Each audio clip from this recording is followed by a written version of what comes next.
ज्यादा कम्युनल, ज्यादा कास्टिस्ट, ज्यादा करप्ट, और आखिरी शब्द है, अगर कोई सही में फासिस्टवाद की एकदम समझ लीजिए प्योर इमेज कोई है तो अरविंद केजरीवाल है।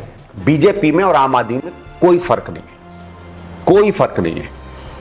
आम आदमी पार्टी को किसी भी तरीके से कहीं भी सत्ता के करीब ले जाना उतना ही घातक और उतना ही कांग्रेस की आइडियोलॉजी के प्रति विश्वासघातक है जितना बीजेपी को समर्थन करना है।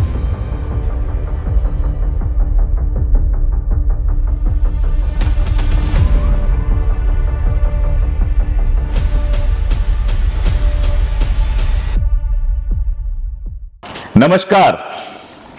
शीश महल, इतिहास में जाऊंगा तो शीश महल के बारे में बहुत कुछ बताना होगा, लेकिन आज इतिहास पे नहीं, वर्तमान पे बात करते हैं। आरोप लगे हैं, आरोप क्या लगे हैं, उनसे इनकार नहीं किया गया है तो सच्चाई है। अगर इनकार किया गया होता तो कोई बात होती कि दिल्ली के मुख्यमंत्री अरविंद केजरीवाल जी ने अपने बंगले को सजाने संवारने में 47 करोड़ के आसपास खर्च किया है। ये कोई बड़ी बात नहीं है। हमारे यहाँ मुख्यमंत्री, प्रधानमंत्री अपने आलीशान मकानों के लिए कई सारे लोग जाने जाते हैं, शाह खर्ची के लिए जाने जाते हैं, लेकिन अरविंद केजरीवाल जब सत्ता में आए थे, पहली बार जब मुख्यमंत्री बने थे, तो कुछ दूर मेट्रो से गए थे, मेट्रो के बाद वैगनार से गए थे, बाकायदा एक एफिडेविट दिखाया था पत्रकारों को और सबको, जिसमें उन्होंने कहा था कि वो बंगला नहीं लेंगे, बड़ी गाड़ी नहीं लेंगे और भी बहुत सारी बातें। गाड़ी आ गई, सिक्योरिटी आ गई, बंगला आ गया, और बंगला आने के बाद 47 करोड़ रुपए उसके रेनोवेशन पे खर्च किया गया। और ज्यादा इंपॉर्टेंट बात यह है कि यह सारा खर्च तब हुआ जब दिल्ली में कोविड का कहर चल रहा था। उस समय मैंने काम किया है, हमारी पूरी टीम काम कर रही थी, और हम जानते हैं कि दिल्ली में एक एक बेड के लिए लोग कैसे तरस रहे थे, एक एक रेमडेसिविर के लिए लोग कैसे तरस रहे थे। उस समय दिल्ली के मुख्यमंत्री अपने बंगले का रेनोवेशन करा रहे थे। दिल्ली की पॉलिटिक्स में ईमानदारी और किफायत की बात करके अरविंद केजरीवाल आए थे। उस समय शीला जी की जो सरकार थी उस पर दुनिया भर के आरोप लगाए थे, और अब स्थितियां यहां तक पहुंची हैं। हमने सोचा कि इस आरोप पर और इसके आगे की पॉलिटिक्स पे और दिल्ली की पूरी पॉलिटिक्स पे संदीप दीक्षित जी से बात किया जाए। हम उनके घर पे आए हुए हैं। स्वागत है संदीप। नमस्कार। नमस्कार। नमस्कार। तो पहला सवाल तो यहीं से कर लेते हैं कि अरविंद जी से इतनी दिक्कत क्या है भाई? मायावती जी ने भी शानदार बंगला बनवाया था, हमारे यहाँ मोदी जी करोड़ों का घर बनवा रहे हैं, और भी मुख्यमंत्रियों मंत्रियों की बड़ी बड़ी कारें हैं, किसी ने हवाई जहाज खरीदी है। आजकल तो ये बड़ा नॉर्मल सा हो गया है, मुख्यमंत्री बनते ही नया हवाई जहाज खरीदा। मैं सरकारी सिस्टम को जानता हूं कि नया ऑफिसर आता है तो 4-5 लाख रुपए अपने उस एक कमरे का जो ऑफिस होता है उसके रेनोवेशन में खर्च कर देता है। तो शिकायत अरविंद केजरीवाल से ही क्यों? देखिए, दो बातें हैं। एक तो सामान्य, अगर आप प्रिंसिपल की बात करें तो किसी भी चुने हुए नेता को या अधिकारी को एक, हम लोग सामान्यतः संस्कृति और संस्कारों में एक हद मानते हैं कि यहां तक आप अपने घर पर अपने ऐशो आराम पर खर्च करें तो चलो ठीक है, भाई आप चुने गए हो, आपको बड़ा बंगला चाहिए, 50 लोग मिलने आते हैं, सार्वजनिक जीवन है। लेकिन सबकी एक, हम लोग एक अपने मन में कुछ हदें बनाते हैं। लक्ष्मण रेखाएं एक बनती हो, ये कोई ऐसा नहीं है। और वो लक्ष्मण रेखा है, कभी कभी सरकार के खर्चों की जो सीमाएं होते हैं उसमें उसका, जैसे होता है कि भाई नया एमपी आया, 5 लाख अपने घर पे खर्च कर सकता है, कभी 8 लाख। मुझे मालूम है जब मैडम सीएम बनी थी और उनको वहां AB 17 में घर मिला था तो एक सीमा आई थी कि इतना आप खर्च कर सकते हैं। फिर जब बड़े वाले घर में 5 साल बाद मिला तो ये हुआ कि ये सीमा आप खर्च कर सकते हैं, उस सीमा में आप अपना खर्च कर लीजिए। ये इन कारणों से बनाया गया है कि भाई कुछ मापदंड कहीं बनने चाहिए, तो ठीक है। और इसलिए हम लोग मानते थे कि क्योंकि एक भारतीय राष्ट्रीय कांग्रेस और जो आजादी का आंदोलन रहा उसकी एक प्रथा भी रही कि अलग अलग समुदायों, समाजों से, अलग अलग वर्गों से, पैसे वालों से लोग जो निकलकर एक व्यापक जन आंदोलन में आए, तो जन आंदोलन में आप तभी लोगों से सरोकार बना पाते जब आप उनके साथ बैठे। बिल्कुल। तो जो एक प्रथा गांधी जी ने बनाई थी, आजकल ठीक है बीजेपी दिखाना चाहती है कि आंदोलन का तो कोई असर ही नहीं था आजादी की लड़ाई में, अगर वो बेवकूफ हो तो कह सकते हैं, लेकिन जो लोगों को जोड़ा उसमें एक सरलता, सादगी, लोगों के साथ सामान्य बन के सामान्य की तरह जीना एक आदर्श, ये नहीं एक जीवन की रोज की एक आदत मानी जाती थी, जो लोग आत्मसात करते थे। और आपने देखा होगा जिनको सर्वोदय गांधी माना जाता है, वो इंदिरा जी के समय में भी, पंडित जी के समय में भी 20-20, 30-30 साल तक मुख्यमंत्री मंत्री रहे, लेकिन गांधी जीवन इनकी सादगी का रहा। गांधी तो अन्ना थे, केजरीवाल ने गांधी होने वो एक किस मोड़ पर हम आके खड़े हो गए उसमें हम बाद में आते हैं तो एक तो ये था। तो इसलिए कोई और करे और आप भी करो तो ये कोई जस्टिफिकेशन नहीं है। पहली चीज तो ये, इससे ज्यादा झूठा और फरेबी कोई जस्टिफिकेशन नहीं है कि मोदी जी की 500 करोड़ की कोठी है। तो मोदी की 500 करोड़ की कोठी है तो फिर कहोगे हम मोदी जैसे हैं, हम जूनियर मोदी हैं, तो मोदी पे उंगली मत उठाओ ना, ठीक। या किसी और पे उंगली मत उठाओ ना, या कहो कि जो बाकी अय्याशी के बड़े बड़े मकान जो हमारे ज्यादातर दक्षिण भारत के मुख्यमंत्रियों के यहां मिलते हैं, जो मतलब बड़े बड़े राजा महाराजाओं के नहीं मिलते, कहो वो मेरे आदर्श हैं। हाँ, मेरी औकात नहीं है 500 करोड़ खर्च करने की, तो मैं 40 करोड़ खर्च कर रहा हूं। ये अगर आप तर्क दे रहे हो तो मैं मानता हूं, लेकिन बात दूसरी है। बात इनकी ये है कि इन्होंने जो पूरी राजनीति 2011, 12, 13 में शुरू की, ठीक है, उसके पीछे देखिए, राजनीति में जब कोई नया व्यक्ति आता है तो एक अपना एक अपने चरित्र का एक दर्शन देता है। आप देखिए इनकी क्या बातें थी, मैं इनकम टैक्स छोड़कर आया हूं, मुझे ऐशो अय्याश और पैसे से कोई इंटरेस्ट नहीं है, नहीं तो मैं वहां भी मौज उड़ा था। मैं लोगों से पैसा इकट्ठा करके चुनाव लड़ता हूं कि मेरे पास 2 रुपया नहीं है, ठीक है, मैं एक ही लाल स्वेटर 10 बार पहनता हूं क्योंकि मेरे पास एक ही कपड़ा है पहनने को, और वो मेरी कमीज में एक बाहर रहता है क्योंकि मेरे पास इतना भी वो नहीं है, क्योंकि मैं सारा समय 24 घंटे जनसेवा में लगाता हूं, जबकि इन चीजों में कोई संबंध नहीं है। सादा सरल जीने का मतलब यह नहीं है कि कोई आप भ्रष्ट नहीं है। बहुत से भ्रष्ट लोग बहुत सरल जीवन जीते हैं, और अच्छे खासे जीवन जीने वाले बहुत ज्यादा ईमानदार होते हैं। लेकिन एक हमारे समाज में तो आपने वो सारी जितनी जो हमारी प्रेजुडिसेस थी, पूर्वानुभास थे, उन सबको आपने कुरेदा, और आपने ये दिखाया कि बाकी जितना समाज है राजनीति का, देखिए वो बड़ी गाड़ी लेता है इसलिए भ्रष्ट है, मैं वैगनार में घूमता हूं, ठीक है, वो उसके लिए सड़कों पे ट्रैफिक रोका जाता है, मैं मेट्रो में जाता हूं इसलिए मैं ईमानदार हूं, वो भ्रष्ट है। वो कोठी में रहता है, मैं कोठी में नहीं रहता हूं इसलिए वो भ्रष्ट है, मैं ईमानदार हूं।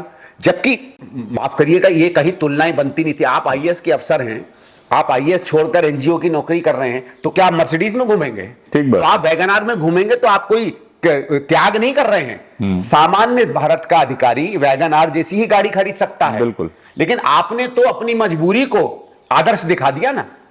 तो तब सवाल बनता है कि जब इस सब से आप निकल कर आए और आपने एक नई चीज शुरू की कि मैं एफिडेविट दूंगा, एक तरीके से आपने जो भी आपके सामने आ रहा था उसको बेवकूफ समझा और उसको बेवकूफ बनाने की कोशिश की। हिंदी में एक च से शब्द है जो मैं उसको इसलिए करना चाहता हूं क्योंकि वैसे तो देखिए वो शब्द कोई गलत नहीं है क्योंकि हिंदी शब्दकोश में है, लेकिन आजकल के समाज में पता नहीं साधारण शब्दों को भी गलत माना जाता है, तो मैं उसका इस्तेमाल नहीं करूंगा। लेकिन वो दुनिया को बनाने का इसने काम किया। इसीलिए जब उन सब चीजों पे ये बिल्कुल उल्टा पाया गया तो सवाल बनता है। और मैं अशोक जी बताऊं, मैं तो इस बात से कोई मुझे मजा नहीं आता है, लेकिन इस बात से संतोष करता हूं। अगर आप 2014-15 में भी मेरे वीडियोस उठा के देखेंगे, मैंने कई जगहों पे कहा कि एक बार सत्ता का सुख तो भोगने दीजिए, उसके बाद इसका चरित्र पता चलेगा। एक बात मुझे याद है, इसने ये जो आज तक वाले हैं, इन्होंने एक करवाया था स्टूडेंट्स के बीच में, तो वहां जाकर ये बड़ी क्रांति की बातें कर रहा था। तो मैंने कहा साहब वो सब ठीक है, 3-4 साल 5 साल सत्ता में होने दीजिए, तब हम देखेंगे ना भाई। पोता तो क्यों लोग हमेशा कहते हैं कि बेटा निकम्मा, पोता ठीक है। पोता जब 20 साल का होता था तो पता चलता है कि पोते का चरित्र कैसा था और बेटे का कैसा था। बिल्कुल, सवाल इसीलिए सिर्फ बनता है और कोई कारण नहीं है। आप 400 करोड़ की कोठी बनाओ, आप 800 करोड़ की कोठी बनाओ, अलग बात है। बिल्कुल।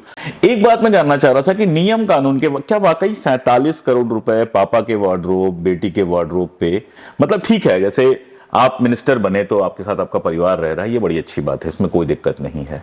लेकिन सरकार जो सुविधाएं देती है उसमें क्या वाकई इस तरह से पापा का वार्डरोब, बेटी का वार्डरोब इस तरह से, या किचन में इतना, ये तो मैंने पहली बार देखा। नियमानुसार भी कोई नहीं, देखिए मैं नियमों में इतना नहीं जाता क्योंकि उसमें इंक्वायरी हुई है और मैं जानता नहीं हूं, क्योंकि देखो आप ही नियम बनाते हो, आप ही सरकार हो, तो आप अपने नियम बदल देना। बिल्कुल। तो उस हिसाब से बात अगर क्या है कि आपने नियम बदल दिए और उस नियम के हिसाब से आपने आलीशान कोठी बना ली, तो आप कह सकते हो नियमों के अंतर्गत है। बात इसमें नैतिकता की है, और मेरा ये हमेशा मानना है कि नैतिक भ्रष्टाचार पैसे के भ्रष्टाचार से ज्यादा खतरनाक है। ठीक बात है। हमेशा बहुत से लोग कहते हैं कि साहब ही इज नॉट करप्ट, मैंने कहा वो तो जब कोर्ट में होगा तब पता चलेगा, लेकिन नैतिक भ्रष्टाचार का क्या है, झूठ बोलने का क्या है, सफेद झूठ बोलने का क्या है। तो एक तो मेरा देखिए, मुझे भी मालूम है, जैसे मुझे याद है कि जब मैडम घर बदलती थी, मैं जब सांसद बना था, तो हम लोग जैसे होता था कि भाई पहले बेडरूम में ये होगा, दूसरे में ये होगा। ये पहली बार मैंने देखा है कि बेटे की वार्डरोब, पिताजी की वार्डरोब, पहली चीज तो पिताजी या बेटे के नाम पर वार्डरोब या कोई भी सामान नहीं खरीदा जाता है। इसी कमरे को सुसज्जित करने के लिए उसकी सामान्य आवश्यकताओं के हिसाब से सरकार में पैसा खरीदा जाता है। बिल्कुल। अब आप ये ऊपर 2 पंखे देख रहे हैं, ठीक है, अब आप कहोगे संदीप भाई 2 पंखे हैं, अब मैं कहूं नहीं साहब ये मेरे ये हस्बैंड का पंखा है, वो वाइफ का पंखा है, हास्यास्पद तो अलग है, लेकिन आप कहोगे इसका क्या मतलब है भाई? नहीं, व्यक्तिगत में तो चलिए हो सकता है कि आप रूम बना रहे हैं तो मैं व्यक्तिगत। एक एग्जांपल दे रहा हूं, सपोज ये सरकारी मकान होता जी, और हाँ। इस तरह के पंखे होते, फिर पिताजी का क्या है कि पिताजी का मतलब है फिर आप किसी व्यक्ति विशेष के लिए बना रहे हो। यस, कल को वो व्यक्ति विशेष सदैव मुख्यमंत्री का पिता नहीं रहेगा। बिल्कुल। कल को कोई और मुख्यमंत्री आता है जिसका कोई और पिता होता है, तो उसके लिए क्या मतलब एप्लीकेबल नहीं है। बिल्कुल। तो एक माने तो आप ये समझ रहे हो कि अब सरकार जनता की नहीं है, मेरी है। राजे रजवाड़ों में होता था, हाँ, ये रानी का कमरा, हाँ, राजा का अलग कमरा, से महल बन जाता उसी तरह हो गया पिताजी का कमरा, बेटों का कमरा। ये तो जब आप सरकारी प्रॉपर्टी को निजी प्रॉपर्टी मान लो, तब आप उन कमरों को अपने बेटों और अपने पिताजी के नाम पर रखना शुरू कर दोगे, तब आप फिर उसका सारे सामान को अपने निजी समझना शुरू कर दोगे भाई, तभी तो आप मानोगे ना। हम जैसे जाते हैं किसी असेंबली में बैठते हैं तो कहते हैं कि ये पीठासीन अधिकारी की कुर्सी है, तो स्पीकर की कुर्सी है, जो अगला स्पीकर होगा वो उस पे बैठे। मैं ये थोड़ी कहूंगा कि अशोक पांडे जी की कुर्सी है, ये हो नहीं सकता। हो नहीं सकता। अशोक पांडे जी की कुर्सी है, इसका मतलब अशोक पांडे जी की व्यक्तिगत है। तो ये इस मानसिकता को भी दिखाता है कि ये डेमोक्रेटिक नहीं है, पूरे पूरे सामंती हैं, इनकी शुरू से अंत तक वही थी। और आप देखिएगा कभी भी जिस तरीके से ये बात करते हैं, जैसे इनके ऊपर कोई उंगली उठाओ तो कहते हैं मुझसे ज्यादा ईमानदार कोई नहीं है। इसका मतलब है किसी को आप पे उंगली उठाने का अधिकार नहीं है। वो जो अहंकार आता है पक्का पक्का ईमानदार, अहंकार का आता है ना, मतलब वो पक्का ईमानदार। देखो मजे की बात ये, कोई और आपको कहे ना पक्का ईमानदार है, ठीक बात है भाई मैं कहूं मैं सबसे अच्छा क्रिकेटर हूं, दुनिया कहे तो मैं सबसे अच्छा क्रिकेटर। सर्टिफिकेट हमेशा दूसरों के काम का होता है। एक हिसाब से ये नैतिकता में तो मेरे ख्याल से जो हिंदुस्तान की बिल्कुल न्यूनतम राजनेता होंगे उस श्रेणी में, नैतिक भ्रष्टाचार में तो ये अपने आप को आज पाएंगे। 2010-11 का एक ट्वीट है संदीप भाई, अरविंद जी का ही, उस समय तो उनके ट्वीट लगातार आते थे कि शीला जी के घर में मैंने अभी पढ़ा कि 10 एयर कंडीशनड हैं, तो मैं समझ नहीं पाता कि 10 एयर कंडीशन चलते हैं और दिल्ली में लोग जो हैं ऐसे रहते हैं वैसे रहते हैं। जी। आप देखिए कि तुगलकाबाद में और बाकी जगहों पे लोगों की झुग्गियां तोड़ी जाती हैं। कोविड के टाइम कितने लोग बेघर हुए, कितनी नौकरियां, यहाँ से मजदूर कितने वापस गए।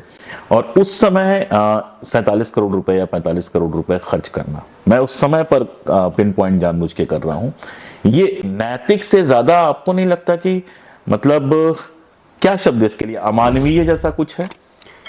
सर अमानवीय भी है जो आदमी मानसिक रूप से भ्रष्ट हो और जिसके मतलब जिसके अंदर में केवल इतना ज्यादा अहम और अहंकार हो कि वो अपने आगे कोई चीज को ना देख पाता हो, ये उस व्यक्ति का दर्शन है। आपने देखा होगा जब फासिस्ट नेताओं की डिस्क्रिप्शन आती है तो कभी कभी उनके चरित्र की भी डिस्क्रिप्शन आती है कि वो अपने आप को इतना बड़ा समझ लेते थे कि सारे मापदंड औरों के लिए थे, स्वयं अपने लिए नहीं। तो ये कभी कभी उस श्रेणी में आते जो एक पागलपन का एक अहंकार होता है ना, और सत्ता के खासकर जिसको पूरी तरीके से सत्ता बर्बाद कर दे अंदर से, ये उस तरीके का मेरे हिसाब से तो ये बहुत खतरनाक लक्षण दिख रहे हैं इस व्यक्ति के, जो ये बार बार निकल कर आ रहा है। भाई आपने जैसे, अब सिंपल बात है, ठीक है उस समय आपने इस्तेमाल कर लिया 10 एयर कंडीशनर, और उसमें तो ये भी लिखा था बाथरूम में, जबकि शीला जी की बाथरूम में कभी एयर कंडीशनर था नहीं भाई, वो 5 बड़े बड़े कमरों उस तरह से फिर उस समय क्यों नहीं इसका जवाब दिया गया? या फिर क्योंकि देखिए मैं आपको बताता हूं, जैसे मैंने अपनी माताजी से कई बार बात की तो वो कहती थी यार देखिए वो पुराने समय के नेताओं में से थी, वो समझती थी कि इन चीजों का, बेफजूल चीजों का जवाब देने की आवश्यकता नहीं, लोग हमारा काम देखते हैं। अगर उस समय मानहानि का मुकदमा हो गया तो माफी मांगनी पड़ती है, ऐसे तमाम लोगों से मांगी। सर बहुत से लोगों ने मैडम से कहा कि आप मानहानि का मुकदमा करो, लेकिन वो उस तरीके की घटिया राजनीति में पड़ती नहीं थी। उनके ये वो लोग थे जो समझते थे कि कोई अगर मेरे खिलाफ कुछ बोलेगा तो उसका अधिकार है, जनता तय करेगी। वो एक नैतिकता उन लोगों की बिल्कुल अलग तरीके की थी, ठीक है। वो ये दूसरा समय था कि उस समय समाज बदल रहा था, टेक्नोलॉजी के कारण संवाद के माध्यम बदलते चले जा रहे थे। ये लोग वो थे जो सीधे सीधे जनता से संवाद करते थे और आशा करते थे कि मीडिया हमारी बात को अमूमन कहीं ना कहीं जैसा हमने कहा वैसा लोगों को प्रस्तुत करेगा। ये जो विकृत कर कर अपनी बातों को प्रस्तुत करने की बात आई, चीजों को तोड़ मरोड़ को सामने रखने की बात आई, और किसी विषय को बिल्कुल उस विषय से अलग हटाकर एक राक्षसी विषय बनाने की बात आई, ये जो बदली मेरे ख्याल से उसमें शीला जी जैसे कई नेता अपने आप को पाया कि एक तरीके से वो समय में पिछड़ नहीं थे, वो फिट नहीं थे। तो इन लोगों ने मीडिया की आपने बात की, अभी ये टाइम्स नाउ चैनल ने, मैं नाम लेके कह रहा हूँ, टाइम्स नाउ चैनल ने ये मुद्दा उठाया, भारतीय जनता पार्टी के लोगों ने ये मुद्दा उठाया, ये भी कहा जा रहा है। और अभी टाइम्स नाउ के एक पत्रकार को पंजाब में गिरफ्तार किया गया और SC/ST एक्ट में बंद कर दिया गया उसको। तो एक जमाने में मीडिया ने जिस तरह से अरविंद केजरीवाल को सपोर्ट किया है वो अपने आप में आश्चर्यजनक था। आज मीडिया से भी तनातनी चल रही है। ये भारतीय जनता पार्टी और इनके बीच में जो कुछ टसल चल रहा है, क्योंकि बाकी जगहों पे तो हमने दूसरी चीजें देखी हैं, जैसे ये पूरा जो सब्जेक्ट आया वो बीजेपी के लोग लेके आए। इस टसल को आप कैसे देख रहे हैं? नहीं, ये तो नूरा कुश्ती थी। देखिए, ये सारे डिटेल पहले से अवेलेबल थे, आज से नहीं। फिर आप लोगों ने उठाया क्यों नहीं? अब हम देखिए, मैं कह रहा हूं ना, कांग्रेस बिल्कुल अलग तरीके से देखती है कुछ चीजों को।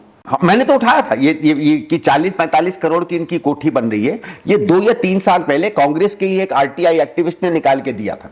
जब ये प्लान शुरू हुआ था, क्या हुआ था, वहां खबरें आई कि रिकंस्ट्रक्शन का काम शुरू हो रहा है सीएम की कोठी के अंदर। तो ये पता चला कि 30-40 करोड़ में नई कोठी बन रही है। तो ये बात तो तब भी थी, लेकिन मेरे ख्याल से तब भारतीय जनता पार्टी और आम आदमी में कुछ न कुछ संबंध थे। ये पिछले 5-6-8 महीने से, खासकर मध्य प्रदेश के अंदर कुछ चुनाव हुए, कुछ गुजरात में चुनाव हुए, अब लगा बीजेपी को कब इनकी उतनी जरूरत नहीं है और ये खुद ही बहुत ज्यादा महत्वाकांक्षी बनता जा रहा है। खुद केजरीवाल ने कई जगहों पे जाके कहा है कि 2029 में या 34 में मैं प्रधानमंत्री बनूंगा। मुझे नजीब जंग जी बता रहे थे कि मैं उनके पास आके कई बार बोलता था, नजीब जी मैं देश का प्रधानमंत्री बनूंगा। तो मेरे ख्याल से इस तरीके की महत्वाकांक्षा जब आई उनको, तब मोदी जी को और उनके बाकी लोगों को लगा होगा कि ठीक है यार, जहां तक तुम कांग्रेस को गरियाते थे, उनको कमजोर करते थे, तब तक तो तुम्हारी आवश्यकता थी। अब तो तुम मेरी जगह आना चाहते हो। और मेरे ख्याल से जहां तक इनकी वो यूटिलिटी थी, वो एक तरीके से पूरी हो गई। अब आप देखो, और राज्यों में ये अब उतना प्रभाव नहीं कर पा रहे या कांग्रेस को उतना नहीं हिला पा रहे जितना ये पंजाब में या कर्नाटक में भी लड़ तो रहे, कर्नाटक में तो कर रहे हैं, कुछ न कुछ नुकसान करेंगे। उतना तो ये हर जगह करेंगे, वो तो कुछ न कुछ साठगांठ संबंध इनका होगा ही। और ये तो राजनीति में पुराना है कि एक स्तर पर हमला बोलते रहो, एक स्तर पर थोड़ा स्थानीय लेवल पर साठगांठ करते रहो। तो वो साठगांठ तो इनकी है। लेकिन भाई अभी भी जैसे मैं आपको बताता हूं, कई ऐसे मुद्दे में एलजी साहब के पास भी कुछ पत्र लेके गया था, मैं भारत सरकार के पास भी कई बार गुहार लगाई है, मैंने सीबीआई में गुहार लगाई है। कुछ ऐसे मेरे पास साक्ष्य हैं जिन पर अगर इन्वेस्टिगेशन हो तो अरविंद केजरीवाल और भी ज्यादा मुसीबत में आ जाए। लेकिन क्यों उनमें इन्वेस्टिगेशन नहीं होती मुझे नहीं पता। अभी भी कुछ ऐसे हैं बहुत सीधे सरल, आबकारी वाले को लेके और बाकी सबको लेके, सॉरी, ये जो अभी केस चल रहा है जिसमें मनीष अंदर है, ये शराब कांड, शराब वाला, इसमें अभी संजय जी का नाम आया, संजय सिंह जी का नाम आया। उसके बाद संजय सिंह जी ने धमकी दी कि मैं केस करूंगा, तो सीबीआई से आया कि गलती से नाम चला गया था। फिर राघव चड्ढा का भी आया, गलती से नाम चला गया। तो पूरा खेल क्या है वो? नहीं देखिए, ये तो खेल, ये तो मुझे नहीं पता है, क्योंकि ये किसी गलती से तो नाम नहीं जाता है। ये तो मेरे ख्याल से कुछ नहीं होगा ये। और दूसरा, ये क्या हुआ क्या नहीं हुआ ये मुझे नहीं पता है। बल्कि राघव चड्ढा के केस में तो शायद उनसे क्लैरिफिकेशन आया कि नहीं, हमने मना नहीं किया, उनका नाम है।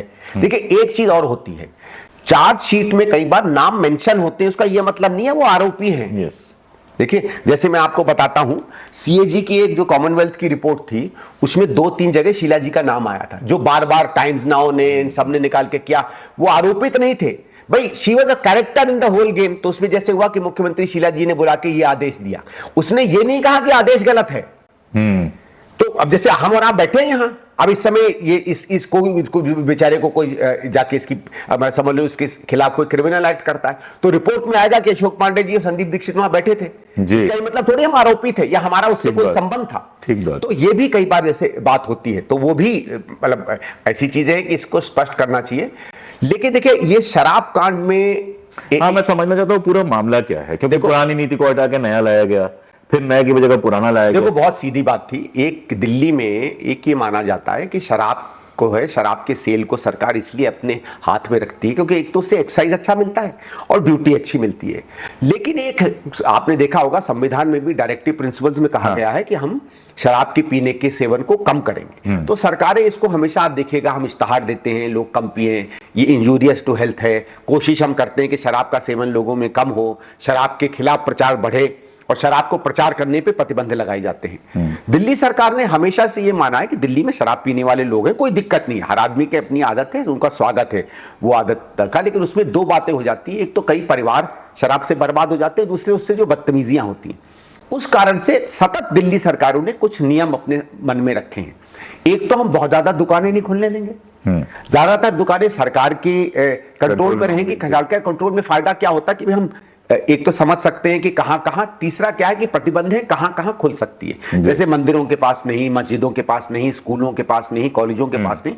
ऑल्दो वो एक तरीके से पुराना हो गया, क्योंकि जरूरी थोड़ी कि स्कूल का बच्चा निकल के शराब की दुकान होगी तो जाके खरीद लेगा, उसे खरीदना होगा तो 400 मीटर दूर भी खरीद लेगा या कोई। लेकिन उसमें होता क्या है कि हमारे यहाँ एक आदत है कि वहीं बाहर लोग गाड़ी लगा के बियर पी रहे होंगे, बिल्कुल, बिल्कुल। तो भाई कोई बच्ची निकल रही है स्कूल से, बच्चा निकल रहा है, आंटी अंकल निकल रहे हैं, मंदिर से कोई निकल रहा, तो उस तरीके की जो बदमजगी हो जाती है उसको रोकने के लिए ये 4-5 चीजों के अंदर जो है एक नीतियां बना करती थी। फिर नीतियां ये कहती थी कि भाई हम अलाउ करेंगे प्राइवेट सेक्टर को, लेकिन धीरे धीरे, और उसमें भी ध्येय ये होगा कि हमारा ऑब्जेक्टिव शराब बेचने का है, एक्साइज कमाना, ज्यादा से ज्यादा पैसा सरकार को मिले जिससे उसको हम विकास के कामों में लगा सकें। एक तो इन्होंने नीति क्यों बदली, आज तक इन्होंने जो कारण दिए वो नहीं समझ में आया। इन्होंने कहा कि शराब खरीदने का एक्सपीरियंस अच्छा नहीं है, तो सरकार का काम नहीं होता कि शराब खरीदने का एक्सपीरियंस कोई बहुत अच्छा करे। वो कह रहे थे कि आप सलाखों के अंदर से खरीदते हो तो इसमें एयर कंडीशन में जाएंगे, तो ये चीजें और चीजों में तो हम अप्लाई नहीं करते, यहां क्यों अप्लाई करते हैं भाई, ये मुझे नहीं समझ में आया। खैर चलिए छोड़िए। फिर आपने क्या किया, सीधे सीधे आपने सरकारी दुकानें बंद कर दी।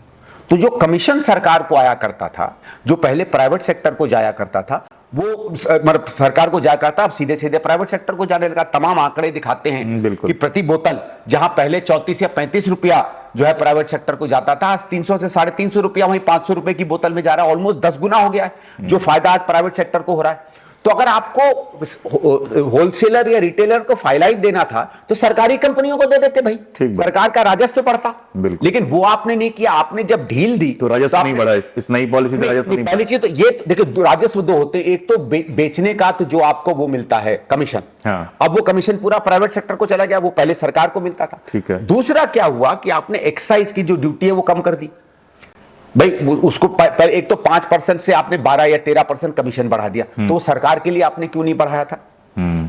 फिर क्या हुआ कि जैसे जब बाद में बात निकल कर आई तो ये हुआ कि अब मुझे ठीक से आंकड़े नहीं एकदम याद आ रहे हैं, लेकिन जो अभी सरकार की तरफ से आंकड़े रिलीज हुए, एक तो क्या हुआ कि करीबन 8-9 महीने पॉलिसी आने के 8-9 महीने पहले से इसके सारे डिटेल सबको पता थे। ये पता था कि किस किस को मिल रहा है, कैसे मिल रहा है, क्या क्या उसमें, और ये कभी पता नहीं चलता, ये सीक्रेट माना जाता है। बिल्कुल, हाँ। तो जब सबको पता था तो इसका मतलब है तो सरकार में पॉलिसी बिक रही थी। तभी तो भाई इम्तिहान का पेपर अगर आउट हो जाए तो पैसे से ही आउट हुआ ना, किसी ने परोपकार में तो आउट नहीं किया। कांग्रेस इन सबको लेके इतना हमलावर क्यों? मैं इसको अच्छा, ये बात ठीक है। तो ये बात तो तब से पता चली, और जो हमको नाम आ रहे थे कि साउथ के लोगों को मिलेगा कॉन्ट्रैक्ट, फलानों को मिलेगा, ठिकाने को मिलेगा, उन सबको मिला। तो ये बात तो स्पष्ट हो गई कि इसके अंदर कहीं ना कहीं कालिक है। फिर जब ड्यूटी स्ट्रक्चर निकल कर आया और बेस निकल कर आया तो ये आया कि जिस परसेंटेज में पहले सरकार को रेवेन्यू मिला करता था उसमें भारी गिरावट आ गई। जैसे समझ लीजिए अगर 100 रुपया बिकने पे हमें 40 रुपया मिला करता था तो आज 20-25 रुपया ही मिल रहा था।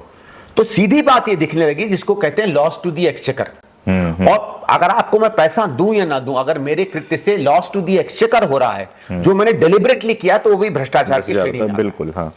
जब इन्होंने पॉलिसी पर सवाल उठे तो उन्होंने पॉलिसी, पुरानी शिलाजी वाली पॉलिसी अप्लाई कर दी। पहली चीज तो आज तक ये नहीं बता पाए कि अगर आपकी इतनी अच्छी पॉलिसी थी तो पॉलिसी बदली, डिफेंड करते हैं। ठीक बात है, डिफेंड करते हैं। जैसे हमने कहा था कि 2G की हमारी पॉलिसी सही है, हम आज भी मानते हैं कि हमारी पॉलिसी 2G की सही है, कुछ भी विनोद राय ने कहा हो, हमने डिफेंड किया अपनी पॉलिसी को। फिर कोर्ट ने कहा बदलो, तो ठीक है भाई, कोर्ट जो कहता है वो बदली जाएगी। लेकिन आप अपनी पॉलिसी को डिफेंड तो कर रहे थे, आपने तो एकदम पॉलिसी बदल ली। और फिर क्या हुआ अशोक जी, जो मजे की बात यह है, ये देखा गया कि जो डेली एक्साइज आती थी भारत सरकार को, दिल्ली सरकार को, वो जैसे ही शीला जी की पॉलिसी वापस आई तो प्रतिदिन 7 से 8 करोड़ रुपया बढ़ गया पॉलिसी। उतनी ही शराब बिक रही, उतनी ही दुकानें, तो इसका मतलब है 7 से 8 करोड़ का डेली का लॉस एक्सचेकर का हो रहा था। ये अपने आप में बड़ा करप्शन, ये अपने में बहुत बार, अभी 8 करोड़ में आपको 70 कॉन्स्टिट्यूंसी हैं, तो 70 दिन में आपको मिल गया 8 करोड़। बिल्कुल। और ये बता रहे थे कि इसमें बहुत सारा पैसा इनको साइफन ऑफ हो रहा था। तो भ्रष्टाचार उसमें इसके बहुत से कॉम्प्लिकेटेड आंकड़े हैं, मैं कॉम्प्लिकेटेड आंकड़ों में नहीं जाऊंगा, लेकिन मूलतः ये पता चल गया कि इन्होंने सारी पॉलिसी अपने कुछ लोगों को फायदा देने के लिए बिजनेस उन्हीं के हाथों में गया, और सरकार को जितना पैसा मिलना चाहिए था वो नहीं मिला। अभी आप देखिएगा आजकल ये बड़ा बयान दे रहे हैं, अगर इसको शॉर्ट कर, लास्ट लाइन कहते हैं आपकी, अभी ये बड़ा बयान दे रहे हैं कि रेवेन्यू बढ़ गया। रेवेन्यू इसलिए बढ़ा क्योंकि आप शीला जी की पॉलिसी पे चले गए, आपकी पॉलिसी में रेवेन्यू नहीं था, ये आज जो डींगे मार रहे हैं ना कि पॉलिसी आ गई, ये पुरानी वाली पॉलिसी है। तो अगर उस पॉलिसी को अगर एक लाइन में कहें, जो ये लेके आए थे कि प्राइवेट सेक्टर का रेवेन्यू बढ़ गया, सरकार का रेवेन्यू घट गया, मोटा मोटी ये हुआ। और उसमें जो सीबीआई कहती है कि हवाला में लाखों करोड़ों तो रुपया सीबीआई कहती है, सीबीआई जांच कर रही है, उम्मीद है। लेकिन कांग्रेस इन सबको लेके इतना हमलावर क्यों नहीं होती है? मतलब आप इसी मामले को देख अशोक जी, हमलावर तो हम हैं। मैं इस शराब वाले में आपसे इत्तेफाक नहीं रखता, क्योंकि इसका तो एफआईआर भी नहीं, शराब की नहीं, उसके बाद भी देखिए ऐसा है। देखो, एक क्या होता है कि हम राजनीतिक व्यक्ति हैं, ठीक है, और हमने कई बार इसके भ्रष्टाचार के मुद्दे उठाए, क्योंकि दिल्ली में एक धारणा लोगों में बन गई थी कि कांग्रेस इसलिए हटाई गई थी क्योंकि वो भ्रष्ट पार्टी है। इसलिए कई बार हम लोगों को लगता है कि जब हम दूसरे पार्टियों के भ्रष्टाचार की बात करते हैं तो हमें लोग उस तरह से गंभीरता से नहीं लेते। एक दुर्भाग्य से एक पूरा का पूरा प्लान बन गया है, एक पूरी की पूरी कहानी गढ़ी गई। खासकर दिल्ली में तो मेरे पे, माता जी पे भी 50 इल्जाम लगाए गए। वो इल्जाम आज कहां है मुझे अभी तक नहीं मालूम है, लेकिन वो लगाए गए। तो ये कभी कभी क्या होता है, हम जब उस बात को कहते हैं वो उतने प्रभावी ढंग से ना लोग उठाते हैं ना मीडिया उठाता है। बहुत सी ऐसी चीजें हैं जो हम लोगों ने बार बार उठाई हैं। जब हम लोगों ने उसको किया तो ना मीडिया से रिस्पांस आता था, ना कोई चैनल उस पर डिबेट करता था। वही चीज जब बीजेपी उठा लेती है तो फौरन उस पर ईडी एक्ट करने लगती है, सीबीआई एक्ट करने लगती है, मीडिया उसको उठाने लगता है। और आज के समय में क्योंकि हमारा संगठन कुछ कमजोर है, हम जमीन पर उस चीज को उतने प्रभावी ढंग से नहीं ले जा पाते जितना भारतीय जनता पार्टी वाले ले जा पाते। तो संगठन में शक्ति का असर तो है। लेकिन संगठन कमजोर है, एक तरफ आप कह रहे हैं, दूसरी तरफ आज एक अखबार में खबर आई है कि आप संगठन का नेतृत्व हाथ में लेने को तैयार नहीं है। बीच में अजय माकन जी ने ट्विटर पे भी लिखा था कि आप आगे आइए और शीला जी के जो रुके हुए काम है कीजिए। तो सिर्फ बातों से क्या होगा अगर आप आगे आके कमान अपने हाथ में लेने को तैयार नहीं है? तो आज एक अशोक की पहली चीज तो अपने हाथ में कमान लेना ना लेना, ये तो अभी मैं कमान लेने के लिए तैयार हूं या नहीं तैयार हूं, ये जवाब मैं किसको दूं, ये स्टेटमेंट मैं किसको दूं और किसको कहूं? भाई ना कोई मुझसे पूछता है, ना मैं ऐसा जवाब का कहीं दिया जाता है। कभी कोई समय आता है जब कोई पूछेगा कि दिल्ली में क्या आप इस तरीके की जिम्मेवारी लेना चाहते हैं, जो भी वो जिम्मेवारी हो, आदमी तब तो जवाब देता है ना। तो अखबार वालों को कैसे पता चला कि आप नहीं इंटरेस्ट? मुझे क्या मालूम, मतलब इसमें आपसे कोई बात नहीं की गई?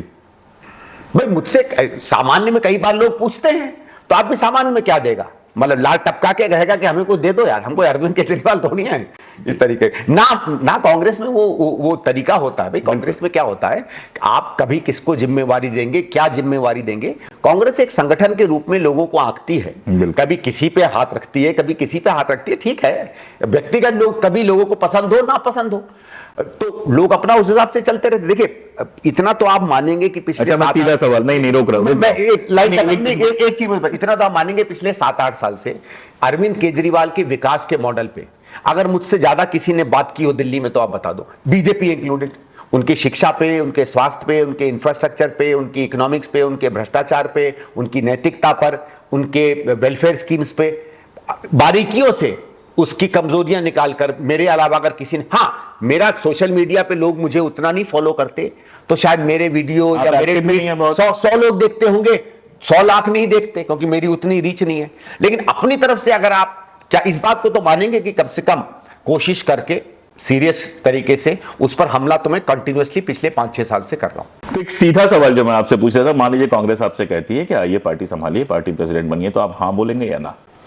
एक शब्द का जवाब चाहिए इस बार। सीधी बात है, पार्टी कोई भी अगर जिम्मेवारी देगी तो हाँ मेरी कुछ वो हैं कि भाई किसी भी चीज को इफेक्टिवली काम करने के लिए मेरे अंदर में एक विश्लेषण है कि कहां क्या कमजोरियां हैं।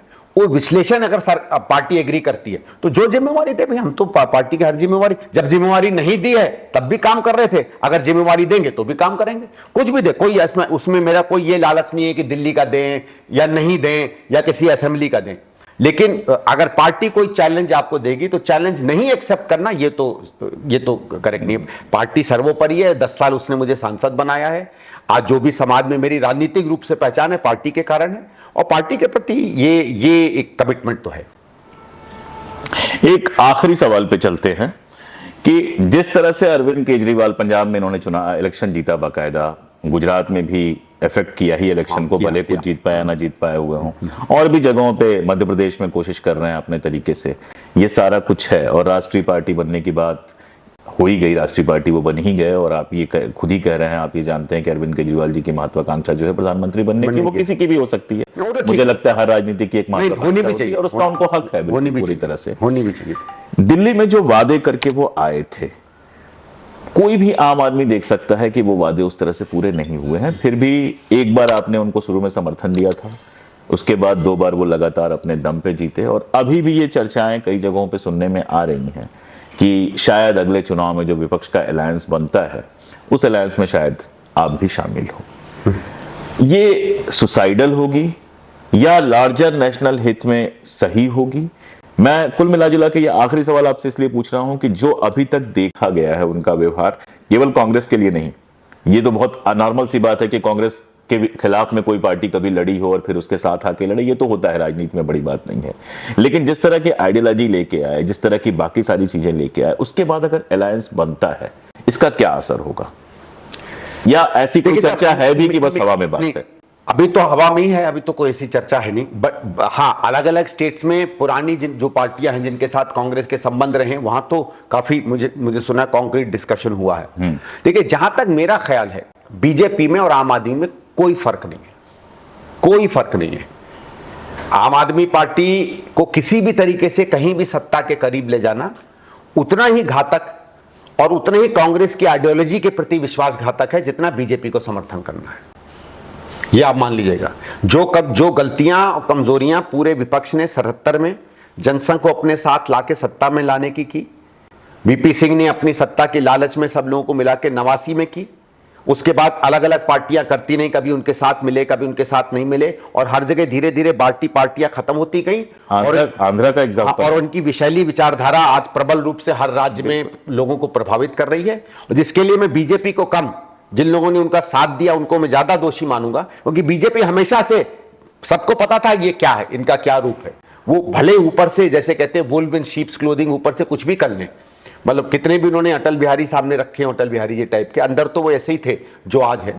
तो ये उनकी गलती। तो मेरा यह है कि अगर कांग्रेस ने, किसी पार्टी ने ये किया, तो अंततः आप ये करेंगे कि 5 या 10 साल बाद फिर पक्ष भी बीजेपी होगा और विपक्ष भी बीजेपी होगा, क्योंकि बीजेपी अपने में एक पार्टी है, संगठन, उसके पीछे जो विचारधारा संघ की और औरों की जो विशैली विचारधारा, उनमें कुछ 2-4-5 अच्छे पॉइंट तो हर किसी के होते हैं भाई, उसमें क्या है। लोग कहते रहे क्या उसमें सब खराब है, सब खराब नहीं है, लेकिन मूलता क्या है, मैं तो उसकी तरफ जाता हूं। तो वो जो विशैलापन और वो जो घटियापन और वो जो उनकी विचारधारा की गंदगी है, वो उनसे ज्यादा आम आदमी में है, कम नहीं है, ज्यादा है।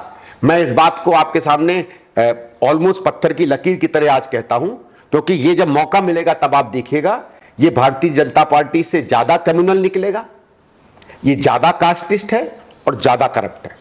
और मैं तीनों शब्द बता रहा हूं। लोग एक जमाने में कहते थे क्या कर लेगी भाई बीजेपी आके कम्युनल सौहार्द को, हिंदुस्तान बेसिकली सेकुलर है। देखिए उसने आज क्या किया है, इसके हाथ जब आप दे देंगे तब आपको पता चलेगा। तीनों बता रहा हूं, ज्यादा कम्युनल, ज्यादा कास्टिस्ट, ज्यादा करप्ट, और आखिरी शब्द है, अगर कोई सही में फासिस्टवाद की एकदम समझ लीजिए प्योर इमेज कोई है तो अरविंद केजरीवाल है। लोग और बड़े नेताओं को भी कहीं भी उन पर सवाल खड़ा करते हैं, वो सबसे ज्यादा।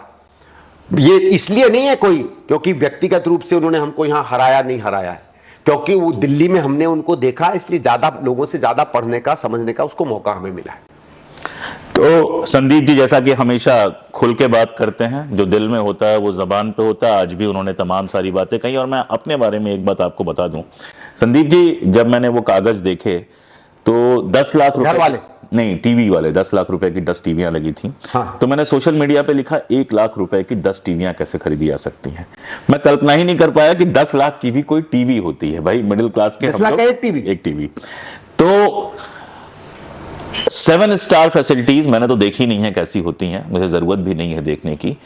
सिर्फ अरविंद केजरीवाल नहीं, उसके आगे जाके सोचना होगा हमें कि जिस देश में इस स्तर की बेरोजगारी है, इस स्तर की गरीबी है, लोग परेशान हैं, वहां राजनेता अपनी सुविधाओं के लिए कितना और कैसे खर्च कर सकते हैं, ये एक सवाल है। और दूसरा सवाल जिसकी तरफ संदीप जी ने बार बार इशारा किया कि ये एक तरह का नैतिक भ्रष्टाचार है। और खास तौर पे तब जब आप वादा करके आते हैं, करप्शन के प्लैंक पे आते हैं, जब आप ईमानदारी और सादगी के प्लैंक पे आते हैं और फिर ये सारा कुछ करते हैं, इसको ऐसे कह देना कि बाकी लोग भी तो कर रहे हैं, ये दरअसल इसको नॉर्मलाइज कर देना। मैं एक लास्ट लाइन अगर आप परमिशन करें, भाई इसने जिन चीजों पे कमिटमेंट किया सब कमिटमेंट पे वापस गए, तो मैं ये सवाल पूछना चाहता हूं फिर करप्शन पे इनकी कमिटमेंट को हम कैसा सही मान सकते हैं? फिर महिला सुरक्षा पे इनकी कमिटमेंट को हम कैसा सही मान सकते हैं? आइडियोलॉजी की इसकी कमिटमेंट को कैसा सही मान सकते हैं? जब 70% चीजों पे आदमी झूठ साबित हुआ है, तो बची कुची 30 चीजों पे भी इस पे सवाल तो उठता है। मेरे ख्याल से अपने आप में ये कंक्लूडिंग रिमार्क था। बहुत शुक्रिया। आगे हम और भी इस तरह की बातचीत करते रहेंगे। हमारे साथ जुड़े रहिए। शुक्रिया।